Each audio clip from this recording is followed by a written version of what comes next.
menimo, da to ravnanje predsednika državnega zbora v tem primeru je neustavno in tudi neposlovniško. Rad bi vas o tem tudi seznanil, da smo tudi že prej razmišljali o tem, da bi zahtevali odstop predsednika državnega zbora, da se je ta ideja pojavila že januarja, ko nekako ni želel odrediti sklica seje, ko bi obravnavali kriteranje ultre, vendar takrat smo potem nekako uspeli, da smo v tretjem poskusu pravzaprav doseči odreditev izredno seje državnega zbora. Da bi vas tudi v tistem primeru opozoril, da se je predsednik državnega zbora spustil tudi v zadevo, v razčiščevanje ali pa zahteval, da odstranimo iz zahteve pojem klientelizem,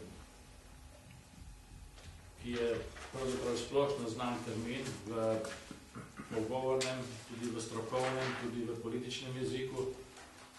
Celo več pojem klientelizem ima liberalna demokracija, pa ima dva vidna pravnika na ključnih pozicijah. To je tako predsednico stranke in notranjo ministrico kot ministra za pravosodje.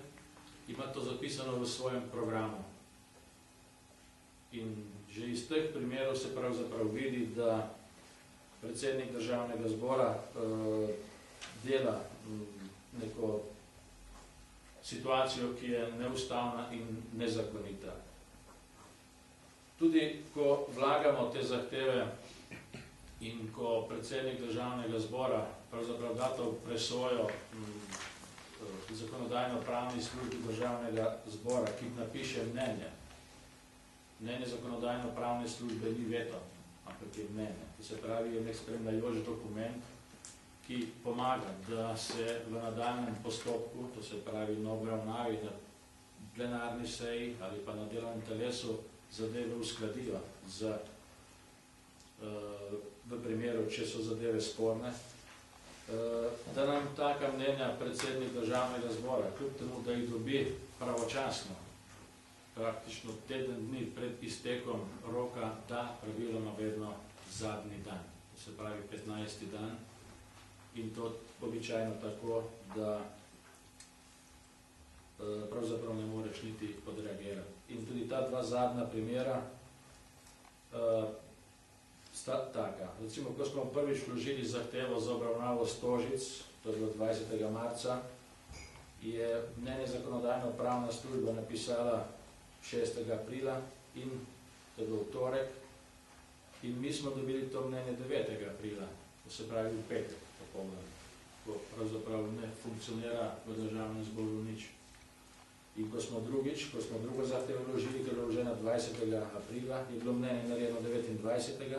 aprila, to se pravi pred zadnji delovni dan v aprilu, dobili smo ga pa šele 4. maja.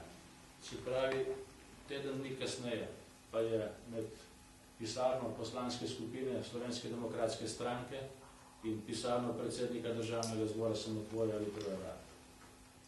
Se pravi, gre tudi v tem primeru za namerno overjanje. Rad bi vas tudi seznanil, da smo mi že pred časom naslovili poziv, to se pravi junija lani, predsedniku državnega zbora, da razmisli o tem, da bi odstopil. Takrat, če se spomnite, je imel vrh liberalne demokracije brez Gregorja Golobiča tiskovno konferenco in tam je generalni sekretar neliberalne Zaresa in tam je liberalni sekretar Zaresa, gospod Biščak, izjavil, da bi tudi on, oziroma oni v tem primeru ravnali podobno, kot je ravnal njihov predsednik stranke Golobič. Predsednik državnega zbora je bil na tisti tiskovni konferenci in ni odreagiral. In tudi iz tega ravnanja se pravzaprav vidi, da predsednik državnega zbora na nek način tolerira vsa ta dejanja, ki jih operativno izvaja vladajoča koalicija. Se pravi, tolerira klientelistične zadeve, tolerira nezakonita ravnanja, tolerira s tem, ko to omogoča tudi kršitev, tudi sam zaradi tega krši ustavo in tudi poslovnik državnega zbora. Moram tudi opozoriti, da predsednik državnega zbora bistveno drugače ravna v primeru zahtev, ko vlagajo zahteve za izredno sejo ali pa vlagajo zakone koalicijski poslanci in tudi vlada. Če bi dal predsednik državnega zbora v presojo, recimo družinski zakonik, v zakonodajno-pravni službi prednjega sploh uvrsti v zakonodajni postopek, tako kot to počne za našimi zahtevami, potem marsikaj od tega, ker ima več amandmajev, kot je členov in vlaga koalicija, ne bi bilo niti na dnevnem redu državnega zbora. Vendar tega predsednik državnega zbora ne počne.